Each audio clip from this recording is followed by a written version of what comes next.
All right, as always with Schrags, we talk through what we're going to do with $1 Million Picks. Last week, we won $527,000. Nice. We hit the Raiders. We had a really fun underdog parlay of Bears-Raiders for almost 6-1. The Bears couldn't come through. They tried. They really did. They gave their best, and unfortunately, Aaron Rodgers owns them, as he mentioned. We are up $1.57 million for the season. Since last year, when you started coming out week 17, we are up almost $7 million. Come on, folks. So, yeah, come on. It is true. People We're like LeBron. Where's my credit? Where's my respect? Where's my respect? All right, let's start with teasers. The teasers have been good for us. There's a very obvious two-teamer. The Patriots are -7 against the Jets. We don't need to belabor this one. The Patriots are, I think, going to beat the Jets. It's weirdly a must-win. They can't go 2-5. They've already killed the Jets before. I think the schedule they've had, throw out the Miami game, the first game, and the Jets game, but they've gone toe-to-toe with Tampa and Dallas, who are two of the 6 best teams. I think they have a better sense of who they are and what they're good at. And I don't think they're going to mess around. Whether they win by 3, 7, 20, I don't care. I just need them to win by a point. Just 15 seconds. Is there any reason we shouldn't throw them in as tease? No, and the way they play, they'll beat inferior teams. It's just going to be tough to beat great teams because they play so conservatively on offense and they just hang around. They're not going to beat many teams by 30 points, but I think they'll beat the Jets straight up. Yes. Yeah. All right. So we got that. Packers are -7.5 against Washington. That line might have moved a little bit. I don't love this Packers team. And now it's gotten to the point where the Packer fans are like, you just don't like Rodgers. It's like, well, he was kind of a diva this year, but I like money way more than whatever feelings I might have about a certain player. I'm just like, I thought they could have lost the Bengals game. I don't think there has been when they have a team on the ropes, they can kind of finish it, but I haven't seen like an ass kick game like what the Ravens played with the Chargers last week. We haven't seen that from them, from a really good team. Their schedule hasn't been that great. That line is still 7.5. Okay. This is more a bet to me against the Washington Deadskins. Talk about it. I agree with you. They just look so lifeless after having that early lead on the Saints and then the early lead on the Chiefs. They fell apart so quickly in the second half and in the third and fourth quarter of that Chiefs. And I know it's the Chiefs, but like that defense, we've talked about it for now 7 weeks. Like, I don't know if it's a Jack Del Rio thing, who's calling the plays. I don't know if it's the players, but that defense looks unrecognizable to last year's defense. And I don't know. Well, think about this. Fixed. They're 2 plays away from 0-6. I know. They beat the Giants by 1. The guy missed the field goal, right? We had an offsides from a 340-pound defensive lineman on a field goal that gave him a second shot. Yeah. All right. So there's one. Their other win was that ridiculous Atlanta game. Yeah. That they should have lost. They have, I think, a top 3 worst quarterback situation in the league. I'm going to admit defeat on Heineke. He was frisky enough that I was like, maybe, but Fitzpatrick's out. So from a quarterback standpoint, disaster. They haven't had anyone rush for over 70 yards since week 1. From a point standpoint, they've had some trouble, except for unless they're playing Atlanta or the Giants, who have not great defenses. But their defense, everyone's like, and we've talked about this before. Yeah, Chase Young's really good. I'm glad he's on the team, but they can't cover anybody. No, and it just seems like this could be a surgical Rodgers. This game is 28-3 by halftime, and we're wondering if Ron Rivera's in trouble. Yeah, and there's a little bit of does Bakhtiari get back? Does Marquez Valdez-Scantling? Like that's all coming. Like the Rodgers Packers have not looked crisp in their victories, and yet they're 5-1 and they're getting guys back like dogs. So I feel like this, to even be at this point for the Packers, I would expect them to have lost a couple of these games with all the injuries they've had. They're still hanging. I think this could be one of those games where you're right, Bill. I see them winning big on Washington, and it might not even be close. My fear is it looks too easy. So we're just going to acknowledge that and move on. Pats Packers looks really easy to me, and the easy tease has been winning pretty much every week. So I'm acknowledging it. I'm marking. Well, I got something else to throw at you. A third team? Sal and I, we're marking down Pats Jets. We're doing that. So Sal and I were joking on Sunday night about, because there's 2 huge lines, right? We have the Cardinals are favored by 17.5 over the Texans. The Rams are favored by 15.5 over the Lions, which in my opinion is actually too high. I was like, wow, I wish we could do a 16-point tease on FanDuel. And FanDuel was like, our friends at FanDuel, they were like, well, you can go up to 14 points. Did you know? And I was like, I didn't. No. I didn't know there was a 14-point tease. So if we did a 4-team tease with the Pats, Packers, Cards, and Rams, 14-pointer, we could get minus 223. So we'd basically have to do 223,000 to win 100, whatever it is. Yeah.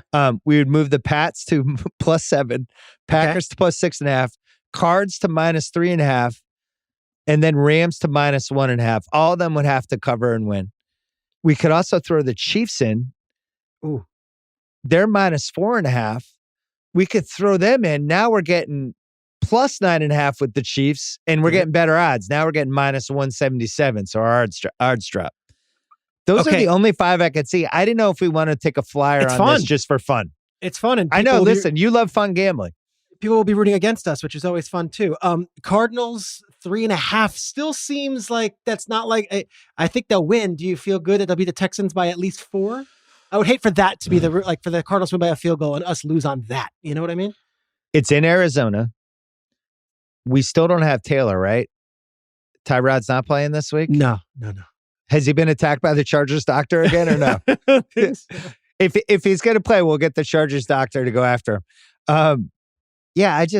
Are the Cards is that going to be a 3-point game? Texans Cards? I think the Cards actually put up a 50 burger on them. I think they blow them right. This is JJ Watt and DeAndre Hopkins against the Texans. I'm like, all right. I think they're going to want to win that one. I think this goes big. So we can put in the Chiefs and bring them to +9.5, and we could just go -177. We could put 200K on that, and if we lose 177 times 2. All right, just for fun. I love just this, for Bill. fun. Are you kidding? I love this. This is why we do this. I say Pats, Packers in one bucket, and then that's going to be a bigger one. And then another one where we do this crazy 16-point whatever you got going on. I can't even Is there any other team you would throw in for giving them 14 points? Some nominees. I'm looking. Let's hear. We could have the Bears getting 26.5 points. We could also have the Bucks getting 1.5 points. So, but the risk would be the Bears beating the Bucks. Yeah. What about the Raiders and the Eagles? So you'd have the Raiders getting 11 points? Are we ready to believe in the Raiders, or is that like? Oh, you're not ready to. So who are you believing on that one? I was going to say is like, do you think the Eagles can keep it within 2 scores of the Raiders in a game? I don't know. I'd stay away from that for now, but it's something to consider. Eagles aren't terrible, and the Raiders are coming off that really emotional win. I don't know. Let's stay away. Let's just go with what you had. I like what you had. Well, let's talk it out though. We could do the all right. The Raiders, you're right, stay away. Ravens we could bring to +7.5. I'm not touching that one. Bengals are really good, man. I'm with you. All right. Well, we'll mark that down. We don't have a 6 team. At some point, the 6 team would be great because then we could get the odds down to like -125. Okay. So keep that in mind for future things. All right. Straight up bets. We have Chiefs over 31 points. We're going to go with that. Love that. So I agree with you. I think Bengals Ravens is a stay away. I had Bengals marked down for underdog parlay of the week. The Bengals are getting 6.5 points. They're getting +220. Everyone is delighted by this Ravens team. It's the classic scenario of they looked awesome last week. Okay. Well, Chargers really a little banged up on defense, and it was also a terrible matchup for them. I didn't love the stuff they do. What is going on with them? Why don't they just throw to Keenan Allen all the time? Like, when is Keenan Allen just not wide open? I know. Like, free Keenan Allen. They're always like trying to, let's get this guy. We'll get Parham a pass. It's Parham. Like, how about this idea? Just throw it to Keenan Allen. He's open all the time. Let's get Jared jump Cook balls involved. to Mike Williams. Yeah. But anyway, it was a weird game. I thought the Ravens got ahead, and once they have a 10-point lead, they're just death. That's it. That's it. And everyone takes it as like insulting when you're like, well, they're better when they're in the lead than from behind. And it's the way they play. It's a rolling ball downhill. That's just what they do. So once you get a lead on a team, when you play the way they do, it's suffocating because you don't get the ball back. The Bengals, We took the Lions last week on the expectation there would be a letdown. They Nope. blew out the Lions. Like, they're good. Well, you know this where is they're their good? biggest game in years. Their defense is good. actually good. I know. The stats back it up. The eye test backs it up. They're fast. They play with real pizzazz. It's one of those, when they're on defense, they make a play. You see everybody in the sideline, running out in the field with their fists up, stuff like that. And that's why I think they're a better play for underdog parlay of the week for Bengals plus 220. Like, if we're taking that, I'm going in. I'm taking them to win. I'm not the plus 6.5, because there's a world there the Ravens get the lead. But if this is like a 3-point game last quarter, they could, Chase could make a big play. I thought on the gambling show on Wednesday, Solak and Sharp talked about this a little, and they mentioned how Chase has been running amok against these teams that don't have a cornerback remotely resembling somebody like Humphrey. The Ravens could just be like, we're taking Chase out. Yeah. Go somewhere else. Humphrey's arguably the most physical corner in the league, and he could just body him up. So that part worries me with the Bengals, but I think their defense can keep them in the game. Yeah. And why not? And Cincinnati, like, we had Trey Hendrickson, who's their defensive end, who was a big free agent signing and has 5.5 sacks, is playing well. You get the feeling like they haven't, since Cincinnati has changed from Marvin Lewis, they haven't had a big game. This is their first big game. It's actually the only game on the slate this week of 2 winning teams. Like, I think it's the game of the week. I don't think they lay an egg. I really don't. I think they show up. They might not win, but they're going to keep that one competitive, I would think. All right, so we'll keep them. We'll consider them for underdog parlay. Bears plus 12.5 against the Bucks. I'm bringing this up for this reason. Well, first of all, I don't think the Bears are bad. Like, I actually think they have, I would say, somewhere between a good and a very good defense. Sometimes it looks very good, other times good, but it's always at least good. I like the fact that Fields, I just have liked what I've seen from him. Mm-hmm. They're not going to be able to run the ball this game. There's a chance this one gets away. The only reason I mention this is I think this line is too high. I think this line should be like Bucks 9.5, and you're getting 3 free points with the Bears. I'm just not sure I want them, because this does feel like a game if the Bucks went up early and it's 10-0 or 13-3. Like the Atlanta game? Yeah. They hang around. And now the Bears have to start throwing every down. I don't trust that they're going to be able to do that. I will say the Bucks secondary, it's not like this is getting better for them. No, it's not. So my question for you is, can the Bears throw on them? Because if they can throw on them, there's at least garbage touchdown potential. There's at least 34-17. Bears have the ball late. Maybe they can sneak one in. I think this line's too high. Fields is getting better and better every week. And, the guys in Chicago will tell you that he's also getting more vocal every week, where he wasn't timid, but he was kind of like, I'm going to watch and learn. And, and now it's like he's starting to step into that role as like, all right, everyone get around me. Thing with Tampa is they can just score so quickly. Remember that Miami game a couple of weeks ago? It was in Tampa. It was hot. It was early. And it was like, gosh, like, you want to take Miami a little bit because and Tampa it's AB, it's Evan. The games in Tampa scare me because they seem to roll up points in those games. And this is one of those where I'm not sure that they just put you know what? I'm wishy-washy with you. I would say, I think the Bears can keep it within 12 points. I do think that. So Chicago's got the 7th defense in DVOA. Yeah. Here's who they played. They're better than the Dolphins. That's insulting for me to say that even. Here's who they played for 6 weeks. The Rams, where McVay broke out the kitchen sink a couple times. The Bengals, good explosive offense, held them to 17 points. The Browns, everyone was healthy at that point for them. The Lions, that was their one easy win. They played Las Vegas, only gave up 9. And they played Green Bay last week. Green Bay got to 24. But they made them work in that game. I think they have a good defense, and they have the kind of defense that they can push forward. They can make Brady, and they'll hit him a couple times. I think it's a kind of weirdly important game for them, because I think the Bears think they're pretty good. No, and they're still 3-3. They're not. Yeah, they're not out of this. They're in this thing. 9-8 might be the 17 too. So, all right. So we both think that line's too high. We'll take the 12.5. They're not going to, I don't think they're going to win, but Raiders are -3 against the Eagles. What do you think of that? I fear a dip, and I know Raiders fans would say, "Well, f you, like we just came into Denver and beat them based on what we had last week. Like we're good." I think they're. I need another couple of weeks of the Raiders to see, because 2 weeks ago, and Gruden was still the coach, and it was before all that stuff, the Bears went in there and beat them 20-9. Like I wouldn't touch this game. If anything, I kind of like the Eagles in this one. Just Eagles playing for everything. In the Hurts situation, I don't know if you saw, the Philly Inquirer had a big article like, time to start Joe Flacco. And that's already happening. Over Minshew? God. Not even over Hurts, over Minshew. Free Minshew. But the feeling is this. They have 3 first-round picks next year. They have the Colts pick, the Dolphins pick, their own pick. Right now, those picks, I think, would be like 2, 6, and 15. You either package all that together and you trade for Rodgers, or you trade for Russell Wilson, or you trade for Watson, or you package it all together, you get whatever college quarterback you want. Unless Hurts wins these games and makes it an argument, like, we can win with Hurts, why don't we use those picks for pieces around him? So I feel like there's a desperation here for the Eagles. I fear a huge emotional win last week for the Raiders and a letdown this week. I would either pick the Eagles or I would stay away from the Raiders, just on how I've seen these things go year after year of emotional win. Let's win one for this. And then the next week, like, oh shit, how do we sustain? Can I do a counter? Yeah, please.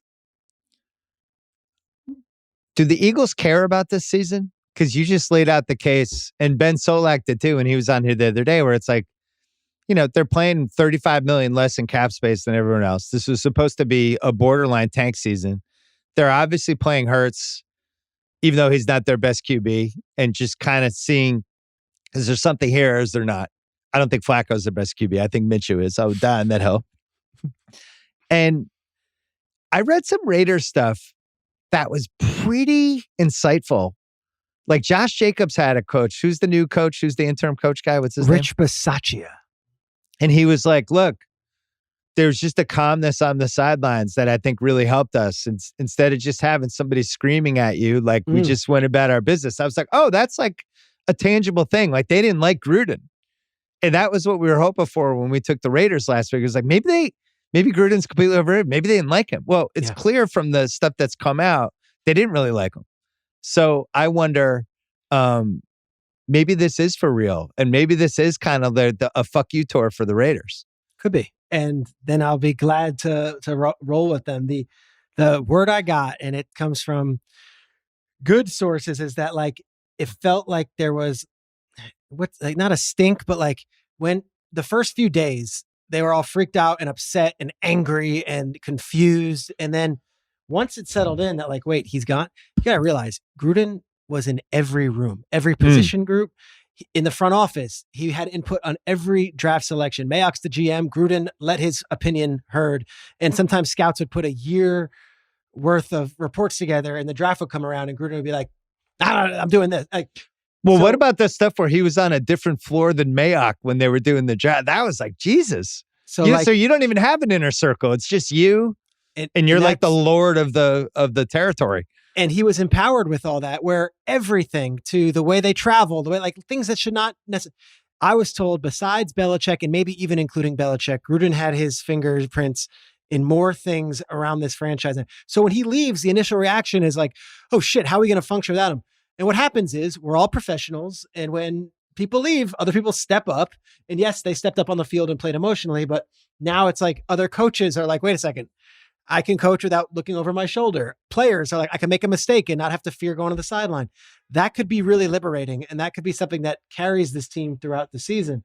That said, this team was built in the Gruden mold. This team was buying in on the Gruden stuff. And I'd like to give it one more week before saying that they're just going to go on some torrid, run right now.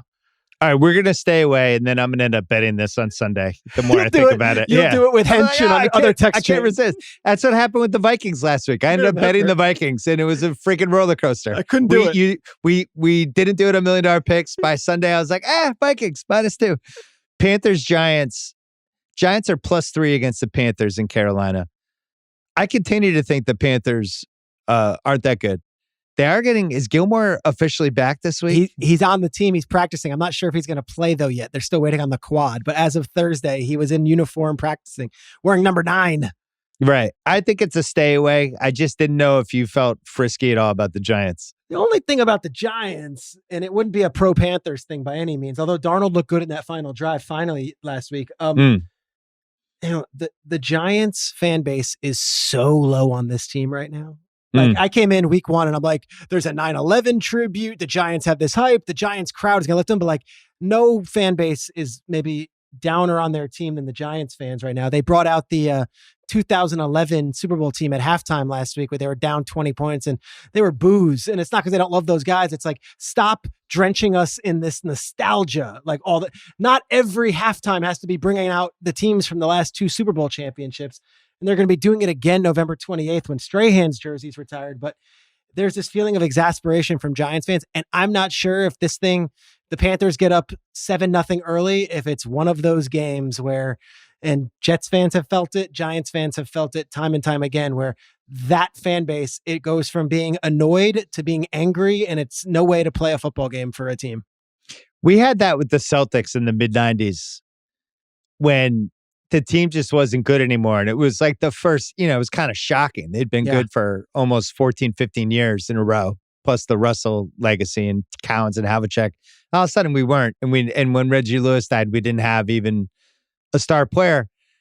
And it was the nostalgia stuff over and over again. It was like Larry Bird night, Kevin McHale night, Robert Parrish night, Reggie Lewis night. And then it was like the end of the garden. Everyone's coming back. And then it's like new building. And it was just, at some point you hit this saturation thing where you're like, all right, cool. Can we figure out like going forward what we look like versus like, it's just standing ovations for guys in their mid 40s? All due respect to Amani Toomer and Hakeem Nicks, the Giants fan is done. Like, I don't need to see Victor Cruz's salsa again. Like, we get it. So, they are done with it. So this game has that sneaky, smelly feeling of like, we'll stay away. Exasperated Giants fan, and that's the story coming out of this game of like the Giants being booed at home. One of those deals. Colts +4 against the 49ers. I'm not sure if Jimmy G is playing. I think it's a stay away.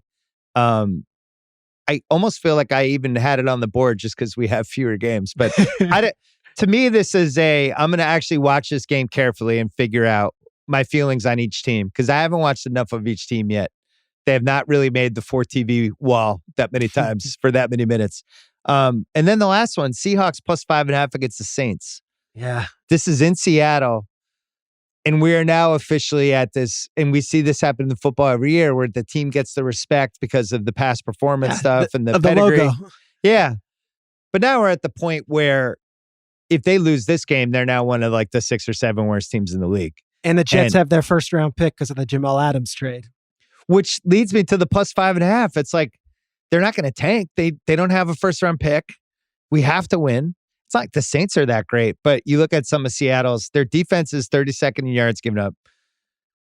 They're less than 33% on third down. And you feel it when you're watching them. It's just really hard for them to move the ball. They'll get some big plays, but this is not a 15-play drive team. And they just kind of seem caught between a couple different eras and getting old in some spots, made the wrong bet in some other spots.